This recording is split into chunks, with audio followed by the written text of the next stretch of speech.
Hey everybody, Doug here, back at it. It is the month of August, and I'm going to continue a tradition this year that I've been doing in the recent years, and that is taking a summer month off. So I'm going to take the month of August off, and I want to share with all of you my favorite episode from 2023. When I looked back at 2023, there were some great interviews, but there was one that really stands out, and one that I feel was an important interview for the message that it delivered. And that is going back to April 1st when my interview in episode 71 with Len Rutecki. Len is the autistic support teacher at the high school where I work at. I've been working with Len for years. He is one of the best teachers I've ever worked with, and particularly given his job, he is unbelievably good. We talk about in that episode what is autism, how can we as a society and as members of our society interact with families who have children with autism or people who have autism. It is just an absolutely fascinating conversation. And Len gives us a really good pep talk towards the end of the interview that gives us a lot to think about and how we can all be better people. So if you missed episode 71 when it originally aired, here's your chance to hear it. If you heard it when it first aired, here's a chance for you to hear it again. It is a quality deep chewing interview with my good friend Len Rutecki. Hope you enjoy it. I'll be back in September with a brand new episode and a brand new interview. But till then, dear friends, enjoy the month of August. Enjoy this replay episode. And I'll see you all when it's getting cooler and the leaves start changing. Take care, dear friends.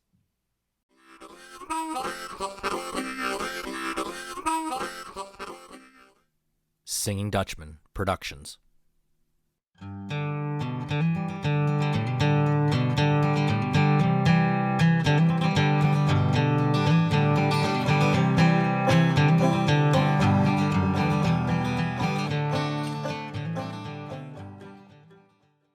Hello and welcome to Doug's Front Porch, a podcast where I get to sit down with friends, old and new, and have honest conversations. Today I welcome Len Rutecki to the front porch, a friend, a colleague, and someone that I've known for a while, but I want to get to know a lot better through this conversation. Welcome to the front porch, Len.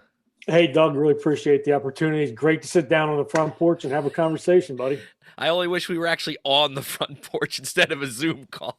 We don't have too much longer before we can do that. You are absolutely right. Okay, so I usually start every episode the same way to give the opportunity for the audience to get to know you a little bit. Could you tell us where did you grow up and maybe something about your childhood? Did you have a big family, small family? What kind of things were you interested in as a kid? And then we'll go from there. Sure. I grew up right outside of Philly in Lower Bucks County. Actually, where I grew up is between Trenton and Philadelphia, right outside Northeast Philly. That's why I still pronounce water correctly, and everybody up here does not. And they spell it incorrectly. It's Wooder to correct everybody in central Pennsylvania. Grew up with two sisters, mom, dad, pretty much the quintessential, average, family. Dad was a car salesman. Mom stayed home with us, was a secretary when the time came. Really involved in athletics growing up. I tried everything under the sun. Outdoors, always outdoors. I was lucky enough at that time also. You went out in the morning and you came back at night when they said to come in, and when the street lights, weren't even bright enough anymore. It was too dark. So that's kind of how it was a great childhood. I absolutely loved it. So I already mentioned that you are a colleague of mine, so we know that you teach. Take us that journey. At what point did you decide that you wanted to be a teacher? Was that something you came to a conclusion early, like in high school, or was that something that took you a while to get to? That took me a long time to get to. I was pretty much, like I said, I loved the outdoors and sports when I was in high school, and that was kind of my world. And, unlike most teachers, I wasn't really a good high school student. I was there, didn't cause any problems. I just kind of went with the flow, and I passed, but that was about it. So I started at Penn State Ogons, and I went there, and I lasted about a semester and a half, and I dropped out. My dad was really proud of me about doing that, sarcastically said. And then after a while, I did learn some phenomenal skills where I worked for a tile company, and I did bath and kitchen remodeling and flooring and everything like that. So I have those skills 30 plus years later. Decided I'm not going to be able to do this when I'm 65. So I went back to Lock Haven. Even when I went there, I was undecided until one time there was an advertisement for GED tutors needed at the IU downtown. And I went and did it. And I'm like, this is it. And I just kind of knew at that point, I just loved it. I went in as a history major, so secondary social studies, ridiculously hard to find jobs. So as life progressed and I got married and moved to the southern tier of New York in Big Flats. My wife was working in Corning at the time, so I went back for my master's at Mansfield at night, and I got that in special ed, and I pretty much been in this special ed field ever since. So what I have to ask you, if you were doing all those other things, social studies, and you'd done that previous work before going back to school, what was it that made you said, you know what, special ed is something I wouldn't mind doing?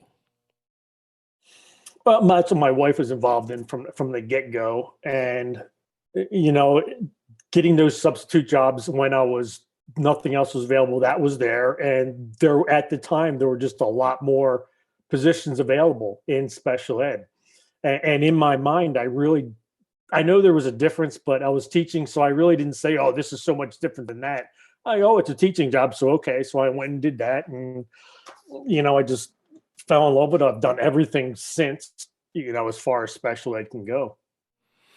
Yeah, and let's go down that road because let's tell the people what your current position is. Currently, I teach at Central Mountain High School. I am the high school autistic support teacher for the district. Okay, so this episode is going to come out in April, and I didn't know this. You actually told me this, that April is Autism Awareness Month. And you also, so I think, autism is a word that's being thrown around a lot now, way more than it ever was in the past. And I think people know that, okay, that word's out there, but I think there's probably a lot of people, if you're not in the education field or if you don't know someone who has a child with autism, I think for a lot of people, it's this foreign concept, or we don't quite understand what it is, why it's there, how we interact with people that have autism. So I guess I wanted to give the audience an opportunity to talk Autism 101 with someone that does this for their living, day in and day out. I know, I know, I know. Wow. So I guess, let me ask you this. What is, if you had to describe to somebody who's not in education what a child with autism is, how would you define that to somebody, or how would you explain that to somebody? That's really difficult because autism, it's an autism spectrum. So there's a huge spectrum as to, intellectual ability, functional ability, social ability. So it's everything from, people think of the savant as like Rain Man, the good doctor, which by the way, I really don't like the way Hollywood portrays those on the spectrum of savants because that's so few, but that's kind of what the people see. And then there's the other end where, intellectual and social and just daily life skills functioning is severely limited. But the biggest thing is kind of, I just say it's a different way of thinking. And right now I'm in the middle of reading, or I'm finishing up reading a book by Temple Grandin, who is the name in autism because she has autism. She's got a PhD from Colorado State and everything else. And hers just talks about the way they think, those with autism think so much differently than we do. So it's just a different way of thinking. Now you can write volumes of Britannica, encyclopedias based on a different way of thinking, but that's essentially what it is. So something that I completely admire about you, and having watched you at work, is that, and like you said, autism, you can't just say, oh, that kid has autism, so that means XYZ, because for every kid, it's completely different. And what I am completely amazed at with you and your colleagues that also work with the autistic kids, like your wife, for example, is if you have a classroom full of kids that are all on the spectrum and they're all at different places on the spectrum, how do you do your job? Like, how can you work? How do you work like that? Uh, Because well, I'm going to tell you what, everybody who doesn't know Len, he makes it look really easy. And I know that it's not, but you make it look easy. So I appreciate that. walk me through that. Walk me through that, please.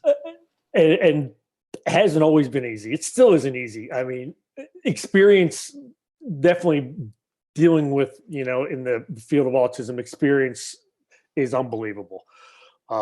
Asset, you can't, as far as teaching in general, but even more so in autism.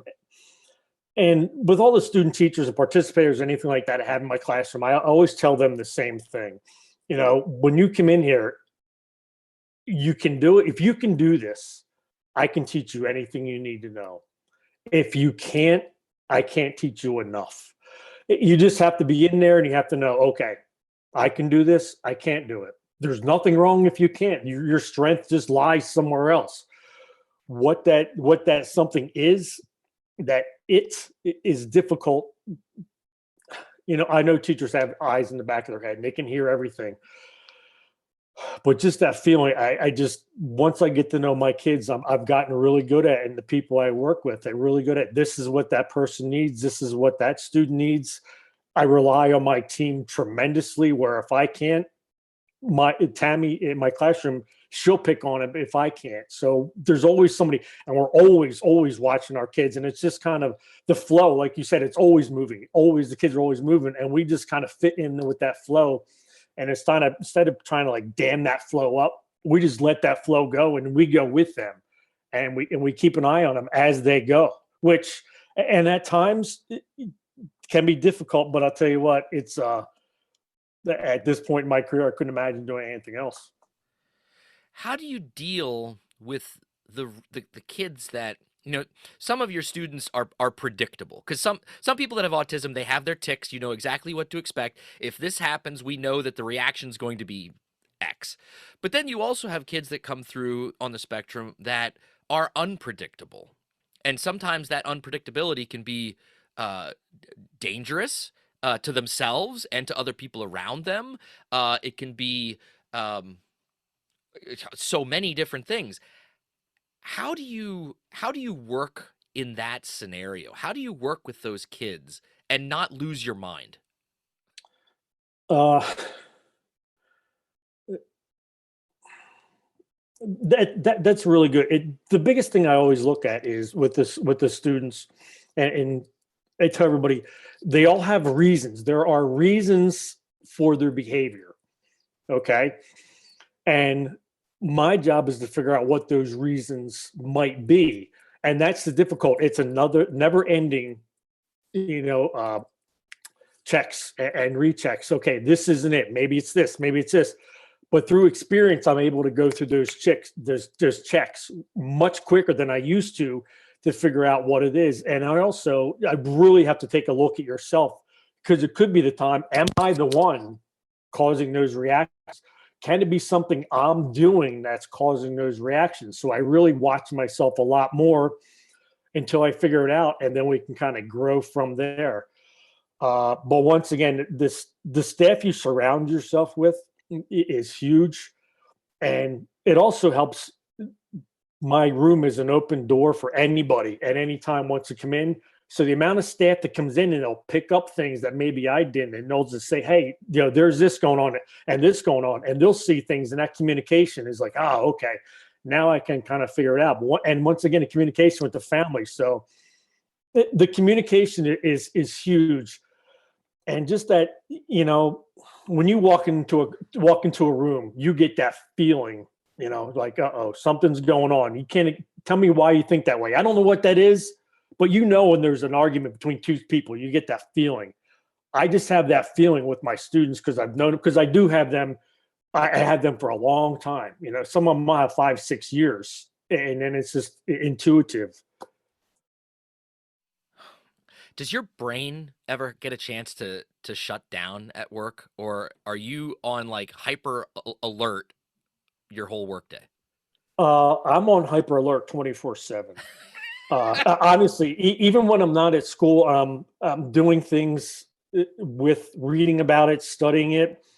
Uh, whenever I see anything, and even it's so much more prevalent in the world, I'm always grasping it and going towards those things. And also, this might be a segue into later. I have my own nonprofit, Lenny List for Autism Awareness, which keeps me even not necessarily tunnel vision, but always looking at those things and always studying and always trying to learn more. Yeah, we're going to come back to the Lenny Lifts thing for sure, but I had a couple other questions I wanted to ask you while we're talking about this topic. So I think we do a really great job for these kids from 8 till 3:40. When they're with us, when they're with you. My concern is someone who sees the inside, but then looks, okay, now you're 3:40, kids get on a bus and they leave. What are we as a society doing? And your criticism can either be that we're not doing anything, or we're not doing it well, or we are. What are we as a society doing for those kids who are growing up to become adults outside of that school hour day? That's unfortunately, it's not enough. And like, people will talk about, oh, your job, my job's tough, your job's tough. And I'm thinking, my job's easy. Those parents that may have a child with some of those behavioral issues, when at 3:40, I go home, that child's at home the rest of the evening. We try as a society to give them the supports. Right now, we're just struggling with the lack of manpower as far as people taking those jobs to do that. Also, there's the idea as to what is the right answer. It's so difficult because it is that spectrum. What is the right answer for everybody? I was just recently involved in it with an organization, CAI, where I was on their podcast, and they help people become employed who have autism on a spectrum. Now, you're talking, they tend to be more those who are more intellectually capable, and coding and all those kind of things. But then what do those who have children who are on the other end of that? And just the respite. I mean, the parents don't want us to solve their problems, but they just want that understanding and support. They don't want, and I say they don't want, I don't want to speak for everybody, but when they're having a meltdown, they don't need, oh, that kid just needs, I would take care of that kid. No, you don't know what's going on in that situation, why it is that way. And they just want our understanding, support. And that support to get the respite is, okay, I just need 24 hours. I just need to go out. I just need to do daily living things. So those things are so difficult. And how do we do that as society? Because once again, people, oh, they have autism. Oh, they're just like Rain Man. They'll be fine. Just have them do that kind of stuff. Yeah, that's not true. That's just not reality. Well, what could you give a couple things that we should be doing better, or that we could do better as a society? Like, because you see this, I mean, I'm sure when you're out in public, when you're not at work, your mind's probably thinking about all this stuff, because I know you. You're in a restaurant situation, or you're at the grocery store. Those things, the basic things that we think of, the hallmarks, the tenets of society. What could we as a society be doing better? And like you said, in an event where I'm at a restaurant, and a child that's autistic has one of those, stereotypical meltdowns. How can we as a people help that situation, or help that family? And I know, like, I'm not saying we all need to get personally involved, but Right, right. what could we be doing better? What are some examples that, in your opinion, that we could be doing better? I think one of the biggest things when it comes to that kind of stuff, and like jumping on the Lenny Lifts again, I do all the social media. I always end everything with be kind. Be kind to that child, to those parents. It doesn't mean you have to do anything extraordinary. Just be kind. Maybe that family has other kids there, and their other child with autism have an issue. Okay, you might not be comfortable. Hey, do me to do something? Also, just educate ourselves and our own kids about that. Okay, yeah, this person may be having difficulty. We don't know what that is, what might be bothering that child. Just educating ourselves as far as what can we do to show kindness, because even though that child might not be able to communicate, verbally tell you, they know how you feel about them. They might not be able to communicate. They understand what you're saying to you're whispering to whoever, or the stares and the pointing and those kind of things. Think about any of us. If all of a sudden, I'm having a difficult time at a restaurant and everybody starts pointing at me and whispering, how, when I'm supposed to, quote unquote, neurotypical, how does that help? Offering, that family support, and now they might react in a way that, oh, look, they got upset at me from asking. Well, don't forget their child is going through that. As the parent, they are also going through that at the time. It's not just the child. When you telling them, because and this is the number one thing that drives me insane when I hear, I would take care of that kid. That just needs to be spanked out of. That doesn't solve anything. That just makes everything worse for everybody across the board. That's not what would solve, quote unquote, solve whatever the situation might be. Yeah, no, I agree. Well, let's talk about Lenny Lifts. So you mentioned it twice now. The floor's yours, man. Tell us about this awesome thing that you do. Well, Lenny Lifts for Autism Awareness is a nonprofit. It is officially recognized as a 501c3 nonprofit organization by the United States government. My job ultimately, when I were to look at that, is support the autism community through education, through things like this podcast, through my social media, my website, to get not only autism awareness, but also change that to autism acceptance. So, and it started out as when I was doing powerlifting and strongman events, I was actually participating. I got hooked up with some gyms. The first one, I'll have to give credit to Joey Satzmer at the Lions, Dan and Colmar. We had an event and all these people came in and fundraised and had a powerlifting strongman event for Lenny Lifts. So I donate to different organizations throughout the central region. One of them is Geisinger ADMI, which is at Geisinger Janet Weiss Children's Hospital in Danville, because we are geographically isolated, our district.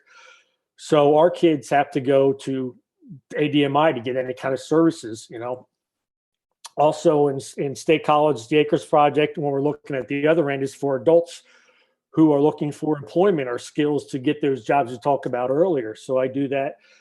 And I've had everything from, I had somebody once, I had a Sensi event for Lenny Lifts. So I'm in a Sensi event because it takes everybody to help get the word out there. So people have me for it. It's amazing. I'm definitely a boots on the ground, handshake, face to face kind of guy. So I go to these events. I have a table set up with some of my shirts and things like that, which everything goes 100% goes back to Lenny Lifts, except for the cost of the website. Everything else goes back to that. So I get those, just face to face, and I'm able to have those conversations with people that maybe know somebody with autism, but wants to know. And then they meet me and we talk. And then that spreads the word. So it's just like I said, a grassroots thing that it has grown organically. That's the way I want to keep it going, and having those conversations with people, because it's amazing. It's one of those things, in today's world, social media, and I'm guilty of this as anybody else. Oh, this post on Lenny Lifts only got so many likes, or I didn't get any comments.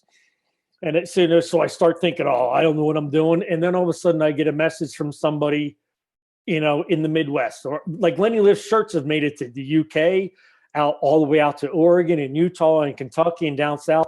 So those conversations go on behind the scenes that I don't know about. And then I'm like, okay, I'm on the right path. I'm getting those conversations going. That is my ultimate goal for Lenny Lifts, is to get that, I said, the awareness out there, but then the acceptance that, hey, everybody thinks differently. Everybody's in a different boat. We all have our struggles.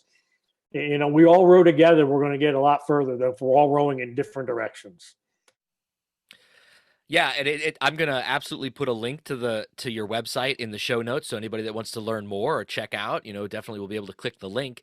This is another transition then. So the people that don't know you, and they'll be able to tell from the picture that you probably share with me for our social media page for this, is that Len is a big dude, and I mean like ripped. I mean, Len's big. He does powerlifting and physically intimidating. I'll admit it. I'm not afraid to say that.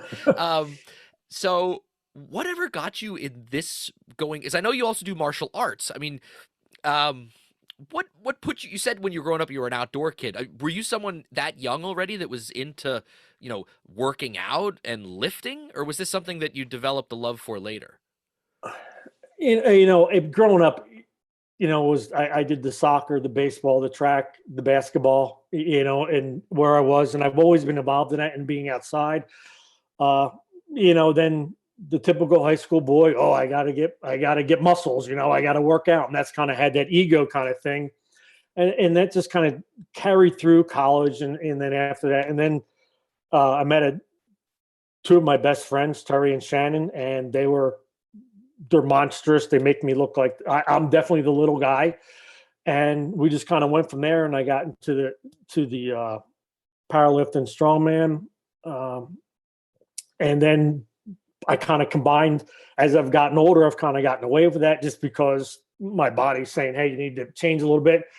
So I've gotten in the outdoors doing all those same things, but outdoors with another one of my best friends, Skip, and we do all that kind of stuff. And it's just now that the healthier I keep myself, the better I'm at life with my family, with school, and with now I do martial arts, I do jujitsu, and that has helped me in ways I never comprehended and even thought were possible as far as helping my students. And it sounds kind of strange and why it's because my own body awareness, my own awareness of not only what I'm doing with everybody else has even increased more with jujitsu, even though I say I'm experiencing intuitiveness with the kids in my class, all that has just exploded with adding the martial arts in there. And, that's why everything revolves around just health with me. That's I meditate and all those things because if you let that, sometimes the students they get to you, and I don't say they get to you, but okay, I get upset because okay, I'm doing something wrong. I'm not making it work. What do I need to do to change myself to help them? Okay, because they're reaching out to me for help. That's why we may have some of those behaviors. So I try to take care of those kind of things, but I got to take care of myself to be able to do that.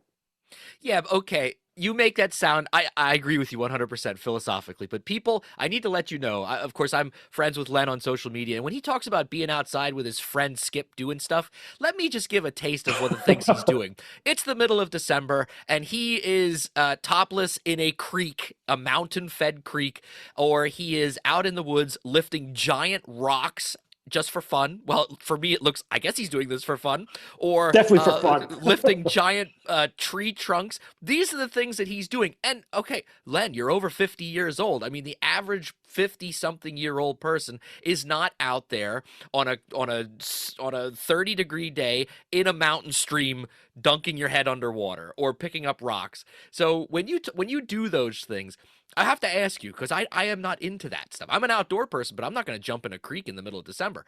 Um, you said how that helps you become more aware of things. How? How? As I become more in tune with my own body, with my own, because a lot of those, that getting in the creek, a lot of this has to kind of comes back with the Wim Hof method, which is another topic. But with that cold, it forces me to concentrate on my breath. It forces me to almost become meditative too, because yeah, I get in there, it's cold. I mean, 32-degree weather, warm, 32-degree water is cold. It doesn't matter if we get used to it. Yeah, you get used to it, but it's cold, and it just brings that. It makes lack of the center. You center yourself, and you just that meditative state and that breathing. So if I can learn to breathe in a state where it's 32 degrees water, but it's 10 degrees to air temperature, you have to be aware of everything.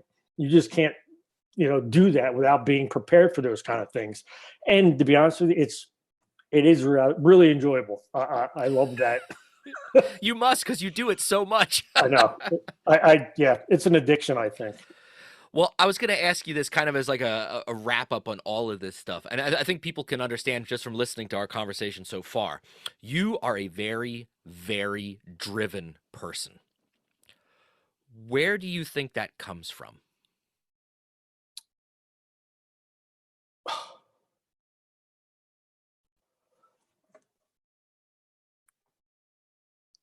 Do you edit this? Uh, well, I can. I mean, it's not bad. I mean, it's just, and here's something that, I'm kind of reluctant to talk about it, but then when I do, it is who I am. Okay, Okay. no, all right. And it's driven like that way because, and this has just been a couple of days ago, was the 26th anniversary of our first child passing. And ever since then, life is beautiful. And it's the worst thing that could have ever happened in my life has made me realize, I'm going to do everything because now I have two beautiful daughters, RNs. I need to be around for them, for my wife, to be driven, to make a difference, to make a difference in this spot where I am at my house. Like, people come to my house and I've got so many plants and mulch. I mean, people are like, how can you spread? I'll spread over 60 yards of mulch a season. Like, that's crazy. Yeah, but I want this spot when I'm gone, this little spot where I'm at, I want it to be better than when I got here. When I meet somebody, that interaction, if nothing else, even if it's just neutral, that's fine. But I don't want them to go I want it to make a difference them before I left. Not just, I don't want it to be worse that they met me. I always want it to be better. And, and once again, I go back to my parents. It wasn't, we had a great family. It wasn't nothing extraordinary at all. Had lots of, you talked about size of family. My mom had like 7 brothers, 1 sister. My dad had 5 brothers, the old farm families, and that extended, and just that drive, and just now just becoming a better version of myself is an addiction. That's one of the other things I always say on my posts, just getting better. I mean, you say being over 50, I'm not far away. I've only got less than a couple weeks till I'm 55. And I still don't think, I'm done getting better. I'm like, I get upset when I'm not getting better from where I am. And even at my age, it's just like martial arts. Who takes up jujitsu in their 50s? And at times I beat myself up for that, but I'm like, nobody else is taking jujitsu up at 50s. And that's a sense of pride, but so it's kind of like when I talk to my kids, if I can do this stuff, you can do this kind of stuff as well. Man, you got me speechless. The idea that there are people out there in this world whose goal is to make sure, A, that they make the world a better place after they've gone, is one thing. And I think a lot of us hope for that. And a lot of us, I think, do things to try and ensure that that happens. But to make every interaction with somebody you meet, to make them a better person, there's very few people out there that have that as a mission or as a goal, because it's so damn hard. It's really hard, and I know I don't succeed anywhere near as much as I want to. Right, right. But I'm trying. I'm giving it But a you don't, shot. yeah, and you don't give up. That's the difference. It would be so easy for you to stop, just stop. And you have that one bad interaction with somebody and say, "Man, that's it. I'm done." But you don't. You don't. I've seen that from you year after year that I've known you. And out of, I said how impressed I was with watching you in the classroom, but it's all those things too. I mean, I have been nothing but impressed by you, Len, over the years. Now, I wanted to say that. I've never said that to your face, so I'm saying it to you in front of this audience, that whoever's listening. But I mean, you are, I wish, and I hope, and I know that there have been people that you have, their lives that you've touched, whether it's students or colleagues or your daughters or your wife or people that maybe you didn't even recognize that you touched, that you did make them a better person. And what more can one ask for in life? My goodness. Yeah, that's what I'm hoping for, man. Well, people, there you go. There's a mission for all of us, right? In some step, some small step that we can all take to either Yeah, it doesn't have to be huge. right. It does not have to be huge. And the big thing too, I think, is that we always overlook is the key that you talk so much about too, is it starts with you. It starts with yourself, right? Let's make a goal of making ourselves a better person, Right. before we go out and try and make somebody else better. And that's a great goal to have. But if we're not making ourselves better, whether it's physically or mentally or emotionally, then what product are we able to then put out to the rest of the world? Yeah. Right. Oh, man. Len, I'll tell you what, you got me all choked up. In a good way. In a good way. Well, I don't know if you listen to the podcast or not, but at the end of every episode, I ask all of my Oh, I'm ready for this, oh, buddy. okay. Whoa, boy. That's the most excited I think I am. I think I am. I'm sure you are. All right, here we go. Your 10 quick questions, Len Rutecki. Number 1, what is your morning drink of choice? Coffee. Yeah, Black. I know you as a coffee drinker. Black, dark. The darker, the better. But now I also know, because I see you every day, that water is a huge part of your life. Now, because of your physical routine and all that stuff, how much water do you drink a day? Well, I carry a gallon. I bring a gallon jug into school with me every day. It's always the goal before I leave. Now that's just in school. Uh, so probably a gallon and a half a day. A lot of that, once again, being an old man in jiu-jitsu, boy, do I need a lot of water. Okay. All right.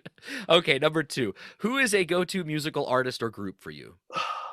And I've been thinking about this one a lot as well because I knew this was coming. This is really tough for me because I listen to everything. And how I kind of debated this, okay, I know he's going to ask this. And if he said you can only pick one person you can only listen to for the rest of your life, who would it be? And I got it down to 2, and I can't. And this might sound a little different, but it has to be Godsmack and Slipknot. I knew it. I knew you were going to say something along those lines. Yeah.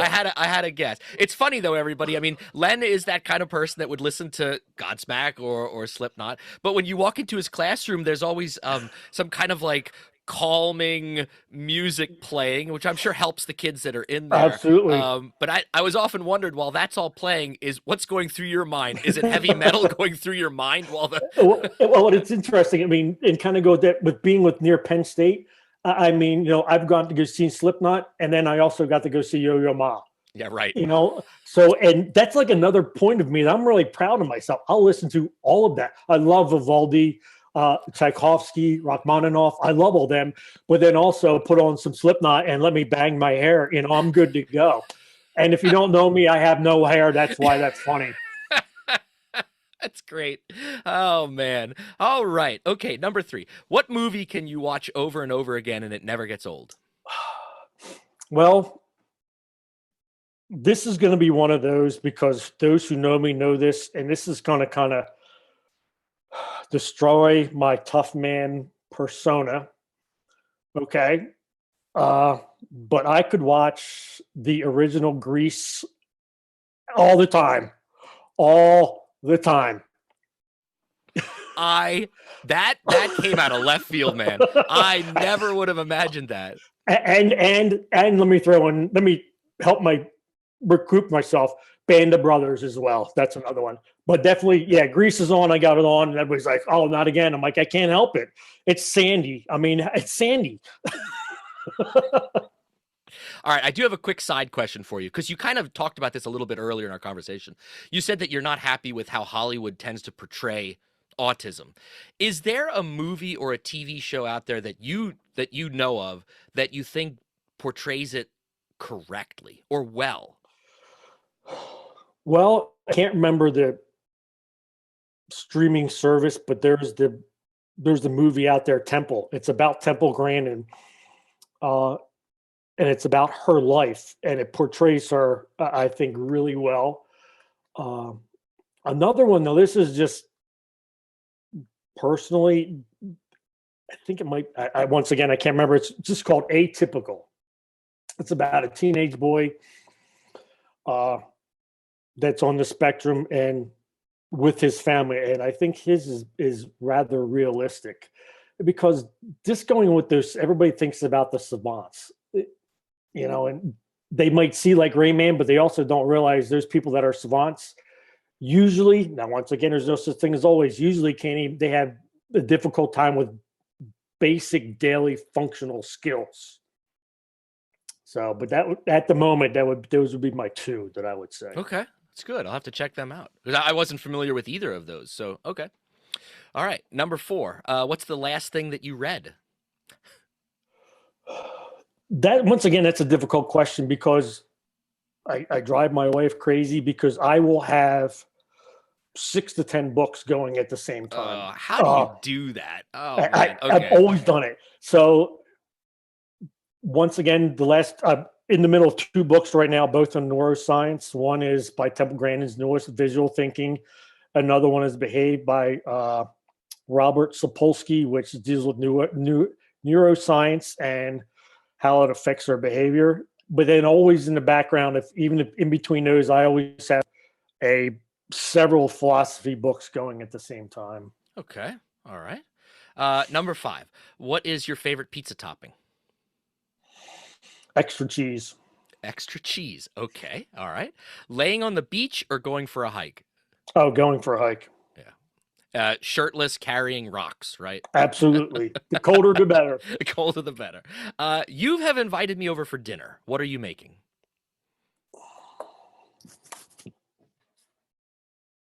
We eat because we are physically forced to eat to survive. That's kind of how we function in our household. So if you come here, it's not going to be anything fancy. Probably a good surf and turf, steak, shrimp, potatoes, green beans, those kind of things. That works for me, brother. Yeah, that works for me. Yep, nothing fancy. Okay. Number 8. What is a dream vacation destination? Would have to be, and this goes back, I'm dating myself. This has to go because of old A&E channels. Castles of Europe is just going through Europe and touring all the castles of Europe. I love, once again, I'm going back to my history. I just love that era. That'd be awesome. Yeah. What's something you're afraid of? Oh, two things I am deathly afraid of: heights, and the other one, because of a movie I saw when I was younger, is falling under the ice and drowning in a lake. Because I saw a Houdini movie 40 years ago, 45, and it still freaks me out to this day. Yeah, no, I hear you. All right, last question. What job, other than one that you've had, would you love to have?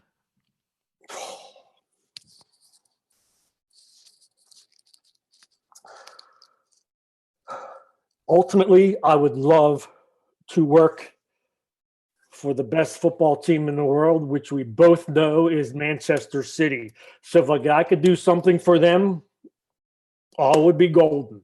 But then again, I don't know if I could live over there in all the rain all the time. But working for Manchester City would be it, buddy. All right. I wanted to ask this question earlier. This is gonna close out the interview. In a previous episode, I interviewed a friend of mine who does a lot of research with the Amish, and I asked him in that conversation, after years of studying the Amish and spending time with them, what had he learned from them? And it was an interesting answer. But I want to throw it to you now. All these years of working with autistic kids, what is something that they have taught you?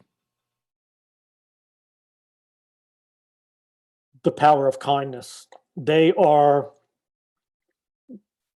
so kind to me, to each other. And unfortunately, that's one of those things that,